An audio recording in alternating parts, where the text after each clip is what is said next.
سلامونه پښتنه مینه ادب د باران پلس ټولنیزې رسنۍ ټولو درنو لیدونکو هیله لرم چې خوښ روغ جوړ او د صحت په جامو کې به پټ اوسئ. د باران میلمه خپرونه له ما محمد عثمان نوري سره پیل شوه.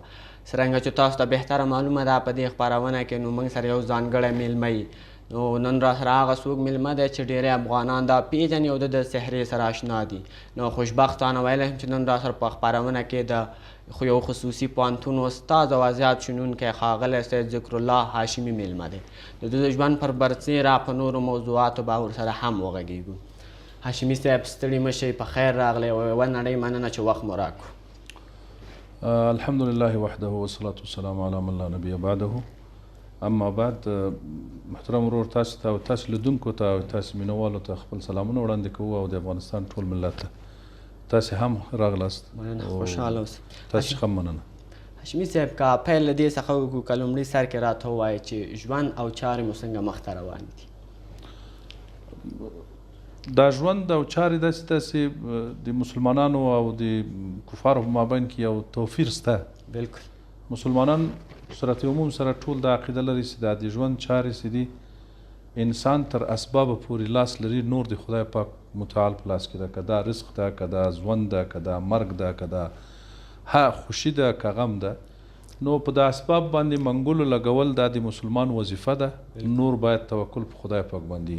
نو لله الحمد ژوند چارې که اگر چې له ځان سره غمونه لري، له ځان سره کړاوونه لري، له ځان سره تکلیفونه لري، نو په دې کې شک نشته چې لله الحمد ډېره خوشحالي په دې کې ده چې الحمدلله افغانستان د اشغال له مصیبته خلاص ول، له بې انصافي او بې عدالتو څخه خلاص ول. اشغال دلته خاتمه وموندله، افغانستان د یو ښه حاکم مرکزي اسلامي حکومت خاوندان شول. نو دا ټول د ما د ژوند د خوشحالي او خرسندي شیبې دي چې زه تېروم، نه داسې د خلکو په میزان. خلک خو دا میزان لري چې که چیرې پیسې ډېرې ولري او پوزیشن سم ولري او دا به یې ها به یې دا نو د ژوند خوشي ده. د ما په نظر باندې خوشحالي د ژوند هغه ده چې ته آزاد په یو خپل وطن کې ژوند کوې، خپل اسلامي احکام چې خدای پاک په دا باندې فرض کړی هغه په جای کوې، نو په آرامه توګه باندې په خپل کور کې ژوند کوې. دغه ته خوشحالي وایي. نبي صلی الله علیه وسلم وایي من بات آمنا فی سربه عنده قوت یومه فکأنما حیزت له الدنیا بحذافیرها. وایي که چیرې له چا سره په خپل کور کې آزاد ویده سي او له ده سره د یوې ورځې ګوله یي، د یوې ورځې ډوډۍ یي، لکه چې ټوله دنیا د ده یي. ولې آرام خوب، آرام کېناسته، آرام بې له تهدیده بې له شي، دا پخپله ډېر لوی نعمت ده. حتی نبي الله سبحانه وتعالی چې کله د جنتیانو صفت کړی په اول کې ویل دي چې اولئک لهم الامن، د دې دپاره امنیت ده. نو تر ټولو غټ نعمت او تر ټولو غټ حق د انسان امنیت ده. نو لله الحمد په سم سره انشاءالله سي په مخ ځي. په ژوند کې ټیټي او هستي حتما راتلی شي. تاسو اوس مهال په پوهنتون کې استاد هم یې. آیا په ماشومتوب کې مو دا فکر کله کړی و چې زه به داسې یو مقام ته یا داسې یو ځای ته رسېږم؟ په دې کې شک نشته چې انسان کله چې ماشوم وي د ماحول، د کورنۍ، د غړو، د ټولو ماحول تاثیرات پرې باندې وي. زه الحمدلله په یو علمي کورنۍ کې زیږېدلی یم او هغه مشهور علما تېر سوي دي. نو داسې هر ماشوم په دې کورنۍ کې، علمي کورنۍ کې پیدا وي، هغه طبیعي ده چې دا شیان سوچ کوي. مثلا اول فکر دا یي چې زه باید لکه خپل پلار داسې یم، بیا به نورو شیانو کې دغسې فکر کوي. او دا داسې موږ له وړکتوبه په تعلیمي برخه کې د پلار لخوا او د نورو د فامیل د غړو لخوا تشویق سوي یو. لهذا زه څونه سوچ کوم کوم شي ته خدای پاک زه رسولی یم، صحیح ده، زه ما به امیدونه ډېر درلود، خو زه لله الحمد شکر کاږم او ما دا حدس کړی یم هم و په دې خاطر چې ما په خپله الحمدلله په اولو وختو کې کله قرآن شریف یادول، نو ما قرآن شریف په 18 میاشتو کې یاد کړی ماشاءالله. نو بیا درسونه چې مې ویلي دي تقریبا د وړې دورې کتابو ته هم رسېدلی یم. بیا پسې راتېر سه بیرته مې مکتب دوره په 2007 کې شروع کړی، په 2011 کې ما لایسانس اخیستی، په 2011 کې. نو په 2021 کال کې ما ماسټري کړی. یعنې د ما مقصد دا ده چې دا ځوانانو ته وایم چې که غواړئ چې تاسې لوړو مراتبو ته ورسیږئ، خپل دین ته، خپل وطن ته، خپل فامیل ته، ځان ته خدمت وکوئ، نو تاسې جد و جهد کوئ، د تعلیم مخه نیسئ، تعلیم کوئ او دا به هم د کامیابي انشاءالله عامل وي. له دې جهته چې اسباب د دنیا خدای پاک چې په یو شي پورې سبب تړلی ده، نو هغه شی په یعنی اسباب نیولو سره سړي ته په لاس ورځي. مننه هاشمي صاحب. ستاسو د کامیابۍ راز په څه کې دی چې هم در سره د خبرو یو خو فصاحت او بلاغت شته او هم یو ښه مدیریت؟ اول خو داسې ده چې تر ټولو مخکې د خدای پاک توفیق ده، یعنی د خدای پاک ورکړه په دې کې نمایان داسې هر چاته ورکوي، دا د خدای پاک یو نعمت ته موږ له خدای پاک څخه دا غواړو چې توفیق د دې خدای پاک راکړي چې د اسلام او مسلمانانو خدمت وکړو. دا اول. دومن راز په دې کې دا د مخکې ستا ته ویل چې اسباب باندې کار کول. بالکل. اسباب یې دا ده چې له علماو علم زده کول، د علماو خبرو ته غوږ نیول. نو په یو شي کې سړی شوق لري، په هغو کې حتما دی په مخ ځي. ستاسو هغه مرکه چې په دانشګانو کې کار خراب میشه په سوشل میډیا کې ډیره خپره شوه، تاسو باندې نیوکې هم وشوې د هغو خلکو خوا چې د دانشګاه طرفدارانو، ستاسو په شخصیت یې څومره منفي اغېزه کړې وه؟ داسې ده، ګوره زه به یو څه درته وایم، د انتقاد کول په یو شي باندې د انسان شخصیت ته ضرر نه رسوي. بالکل. زه لنډ مثال درته وایم، ولله المثل الاعلی ولرسوله، خدای پاک دپاره لوړ او د رسول د خدای پاک دپاره لوړ مثالونه دي. ګوره نبي صلی الله علیه وسلم ته خلک مجنون ویل، بالکل، خلک کاهن ورته ویل، خلک ساحر ورته ویل، تر دې اندازې پورې چې خپل تره یې ورسره عداوت کول، جنګ یې ورسره کول. بالکل. آیا د نبي صلی الله علیه وسلم شخصیت ته ضرر رسېدلی؟ نه. یو په حق انتقاد ده، یو شی څوک په حق باندې انتقاد کوي او یو سړی خدای ناخواسته د هغه انتقاد د دې په خاطر کوي چې دا د ما شخصیت ته تاوان رسوي، دا به ډېر ناپوه سړی وي. خبره به دې چې دا چې دا تیرو 20 کلو کې دلته د خلکو په اذهانو باندې دونه تاثیر منفي کارونه سوي وو، هم د افغانستان فرهنګي لحاظ باندې، هم دینی لحاظ باندې، هم اجتماعي لحاظ باندې، چې د خلکو ذهنیت او اوختل یعنی اوخته ده دې ته چې دایما انتقاد ته یې پامي. که ته د ما ویډیو ته مراجعه وکړې، په هغه ویډیو کې ما داسې ورته ویلي چې کار خراب میشه په دې خاطر باندې خرابېږي چې ته کله دانشګاه وایې، بیا به نو مجبوره یې چې پوهنځي ته دانشکده ووایې. بالکل. بیا نو مجبوره یې چې محصل ته دانشجو ووایې. بالکل. بیا به مجبوره یې چې پوهنیار ته به دانشمند وایې، دانشور به ورته وایې. بیا به نور مجبوریت درته پیدا کیږي، شفاخانې ته به بیمارستان وایې، بیا به طبیب ته یا ډاکټر ته چې موږ ډاکټر وایو، ده ته به پزشک وایې، بیا به داو ته دارو وایې، بیا به دوا ته به دارو وایې، بیا له هغه ایسته وروسته بیا به ته راپورته کېږي، مثال د خبرې محکمې ته به دادګاه وایې، څارنوالي ته به ته مثال د خبرې دادستاني وایې، هغه ته به دادګستري وایې. یعنی د ما مقصد دا و چې په د افغانستان کې موږ د ایران په ژبه باندې انتقاد نه کوو، دا د دې ژبه ده، موږ ته محترم ده. زه وایم چې هغه خلک چې دانشګاه وایي، زه وایم تر دې د ما ډېره ایراني ژبه زده ده. بالکل. زده مې ده، په اصطلاحاتو یم پوهېږم، راته خوند هم راکوي، خو چې له ایرانیانو سره خبرې کوم.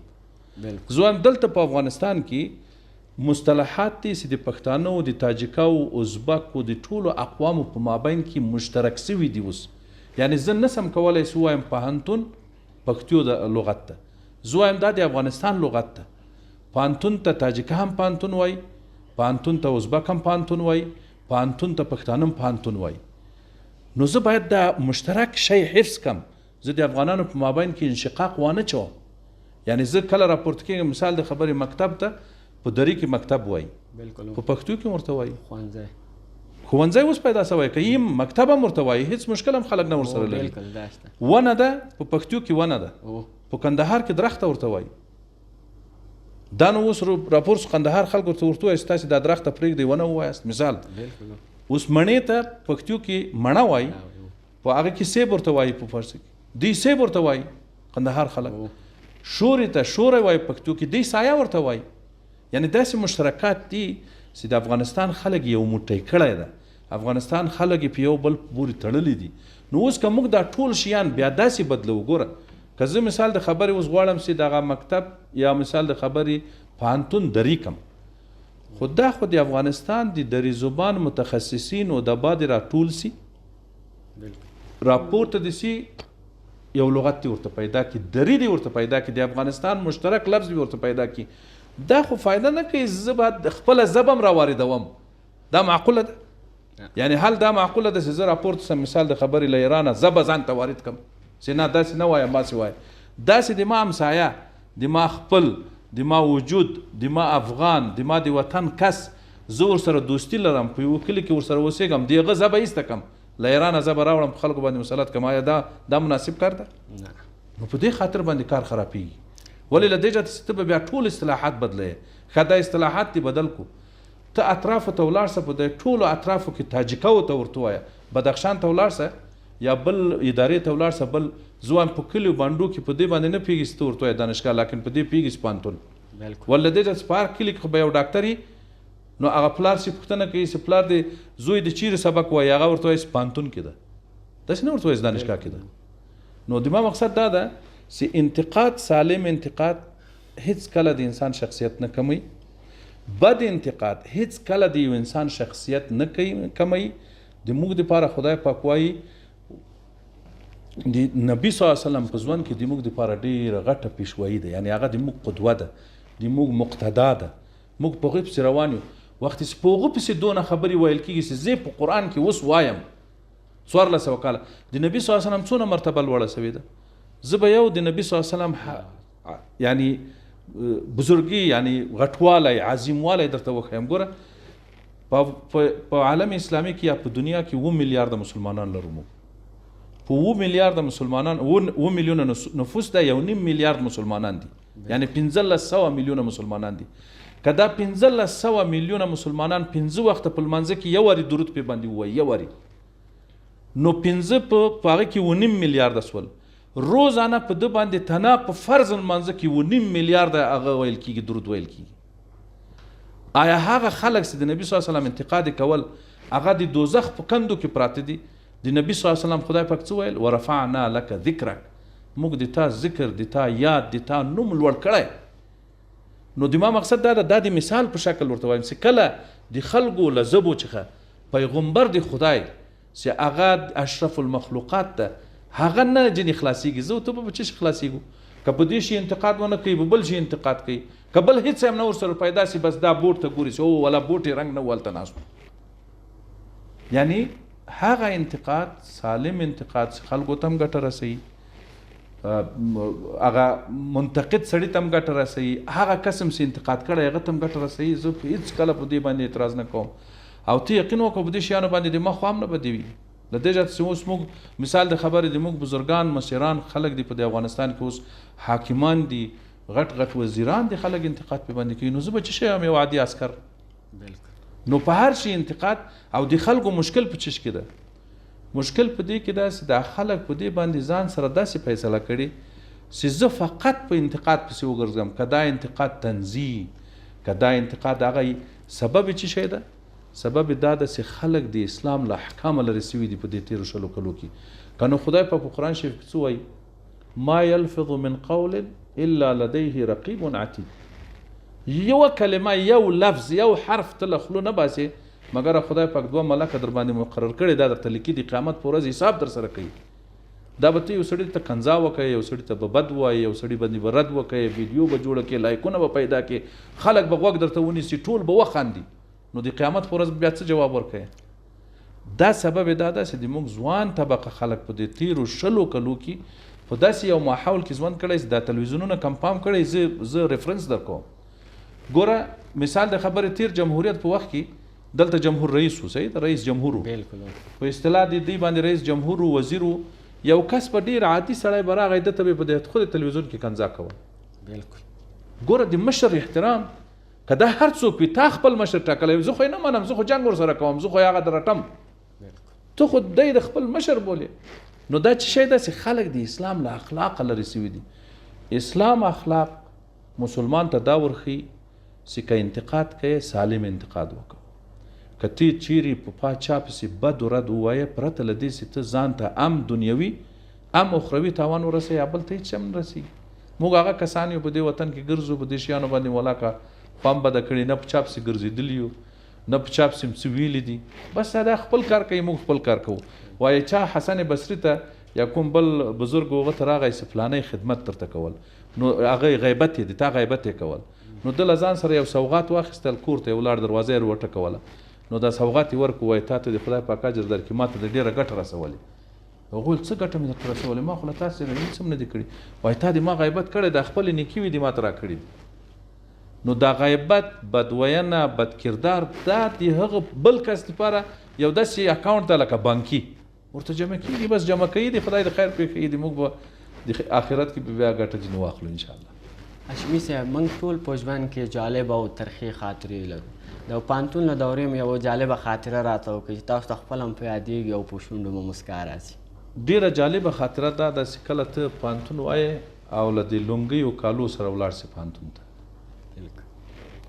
نو په هغه وخت کې چې کله زه په دې لباس کې پوهنتون ته تلم نو ما څخه په استاد خلک په دې صنف کې یو استاد یو رقم داسې هغه وکړل چې دا خو باید ته نیکتایي دي او دریشي دي پلانه یې رسمانه نو بیا ما ورته قصه وکړله ما ویل دا د ما کالي څوک حساب کړي افغاني لباس زه تنها د ځان نه ښیم یعنې افغاني لباس دونه سنګین شی ده چې اوس حساب کې دغه کالي له سره تر پایه ټول راواخلې دا 10,000 افغانۍ ته رسېږي لیکن دریشي په 300 افغانۍ په لیلامي کې خرڅېږي نو د ما جالبه هغه دا وله چې هغه خلکو ټولو وخندل صنف کې ټولو خلکو وخندل نو جالبه په دې وه چې موږ په افغانستان کې ناست یو او د نیویارک اکټینګ کوو د نیویارک پیرې کوو موږ الحمدلله افغانستان چې ده نه تنها په تیر تاریخ خلک 15,000 کالن تاریخ یادوي زه 15,000 کاله تاریخ نه یادوم زه دا 1400 کاله تاریخ یادوم چې دا د عزت او د ابرو تاریخ ده چې مسلمانان دي افغانان په هر میدان کې الحمدلله دوی ځان ته افتخارات لري دوی ځان ته لباس لري ځان ته کلتور لري الحمدلله اسلام دین باندې مزین دی باید په دې باندې افتخار وکړي باید دنیا ته دا ریفلکټ کړي زه دغسې شخصیت یم دا مې لباس ده دا مې ژبه ده دا زه یم دا در سره غږېږم لکه تاسې په ما باندې جبرن خپل ثقافت منې ولې ومنم زه ولې دا خربره وکوم زه ولې د تا لباس واغوندم دا خو باید انسان باید شخصیت ځان ته پیدا کړي دا شخصیت چې خدای پاک ما ته راکړی دا ولې زه خراب کړم ولې په لغته ووایم نو دا خبره په دې چې کې داسې جالبتوب په دې کې ده چې خلک داسې انګیري یعنی داسې په ذهنیت کې ورغلی داسې که تا دریشي کړی وو که تا مثال غربي سټایل جوړ کړی وو نو ته به هم انجینر صاحب هغه به الف په ځیګر کې نه وي او دلته به ښه انجینر سړی ښه دکتورا به لري لونګۍ په سر یا ته به هېڅ بولي سي حاجي صاحب ستړی یم سي او هغه به چې نه انجینر صاحب چغې به پسې وږي. هاشمي صاحب شاعري لولئ که نه او شاعري سره مو مینه څنګه ده؟ ولا شعر خو داسې یو شی ده نبي صلی الله علیه وسلم وایي وان من الشعر لحکمه په شعر کې حکمت ده خو سبب بدې کې باید وي چې حق وي مثلا نبي صلی الله علیه وسلم حسان ابن ثابت ټول مسلمانان خبر دي چې نبي صلی الله علیه وسلم شاعر و نو چې کله هغه به دا کفارو ته جواب ورکول د نبي صلی الله علیه وسلم لخوا نو نبي صلی الله علیه وسلم به ورته ویل چې وایه یعنې تشویقولی شعر په خپله ډېره غټه ذایقه ده چې خلک پرې باندې پوه سي بیا ډېره غټه ذایقه یا دا څونه چې انسان ته د شعر تذوق پیدا کوي چې کله په لغت عربي باندې مسلط وي نو ما خپل ټول تعلیم په لغت عربي باندې کړی شعر ډېر خوند راکوي خو نه عادي شعرونه عادي شعرونه مې ځوروي ما ته داسې حماسي شعرونه تاریخي شعرونه شرعي شعرونه ډېر خوند راکوي په هره ژبه باندې که دا حتی په اردو باندې د اقبال شعرونه په عربي باندې د شعرونه چې دي په فارسي کې دي مولانا صاحب شعرونه د حافظ صاحب د سعدي صاحب دغسې په پښتو کې د رحمان بابا شعرونه ډېر خوند راکوي نو مقصد مې دا ده شعر داسې یو شی داسې حکمت پکې نغښتی ده خو شرط یې دا ده چې کوم شعر اوس خلک چې دي دلته فقط هغه آیا دي د غزل شعرونه خوند ورکوي د غزل شعرونه خو د ما په اند باندې دا یو صحیح ده خلک به خوند ترې اخلي خو یو آني شی ده یعنی دغه لحظې خبره ده پس له هغه خوند کوي. هاشمي صاحب په افغانستان کې ورزشي لوبې هم زیاتې دي کومه لوبه مو زیاته خوښېږي او یا د خوښې لوبغاړی مو کوم دی؟ والله که په افغانستان کې خو زه په لوبغاړو کې څوک نه پېژنم په دې خاطر چې ډېر مې فالو اپ نه ده کړی هغه ډېر خوند راکوي فوټبال او والیبال لیکن په کرکټ باندې نه پوهېږم. ډېره مننه دا چې د خپرونې د پی شیبې دي نړۍ مننه چې وخت مو راکړو او که څه پیغام لرئ د باران پلس کامره ستاسو په خدمت کې. زه خو د خپل ځوان نسل ته د افغانستان ځوان نسل ته دونه وایم چې ټول باید په دې باندې پوه سي چې افغانستان ته خدای پاک په دا 21مه پیړۍ کې ډېر غټ ویاړ په لاس ورکړو او دا داسې ویاړ و چې داسې ځوانانو ځانونه پکې قربان کړل چې ډېر تنکي ځوانانو د اسلام او د مسلمانانو د دفاع په خاطر باندې زه وایم چې د افغانستان ځوانان باید په دې باندې افتخار وکړي د امارت مسؤلین د امارت خلک مجاهدین چې کله خبره کوي هغه وایي چې دا د افغانستان ملت له موږ سره ده او هم دغسې د افغانستان ملت ورسره و په افغانستان کې ټول ملت د افغانستان جهاد وکول چا په سلا باندې جهاد وکول چا په پیسو وکول چا په ډوډۍ وکول چا په هر نگاه باندې چې دته په خبرو یې وکول خو ټولو خلکو په دې جهاد کې اشتراک وکړو زه وایم چې افغانان نوی نسل په دې باندې افتخار وکړي له خدای پاک څخه وغواړي چې خدای پاک د دې جهاد قبول کړي شهیدان د خدای پاک لوړ مقامونه ورپه نصیب کړي د یتیمانو د کونډې لاسونه دې ونیسي یو په بل باندې رحم وکړي په خپل مشرتابه باندې په کلکه ودرېږي چې دوهم غټترین نعمت چې خدای پاک افغانانو ته په دې وخت کې ورکړی هغه یو واحد موحد قوي حکومت خدای پاک په لاس ورکړی چې ټول افغانستان باندې حاکمان دي په ټول افغانستان باندې حکومت کوي او له خلکو سره شفقت او مهرباني لري نو دا ډیر لوی نعمت ته باید افغانان ټول شکر پرې وکاږي او کار دې ورته وکړي ډیره مننه خوشحاله اوسئ دا وه د باران میلمه خپرونه چې ما محمد عثمان نوري تاسو ته وړاندې کړه تر بیا بلې خپرونې چې زه ستاسو په درانه چوپړ کې حاضرېږم په لویه الله ازاده مهربانه خدای سپارم هر چیرته چې خوشحاله ارامه آباده اوسئ له لیدلو مو مننه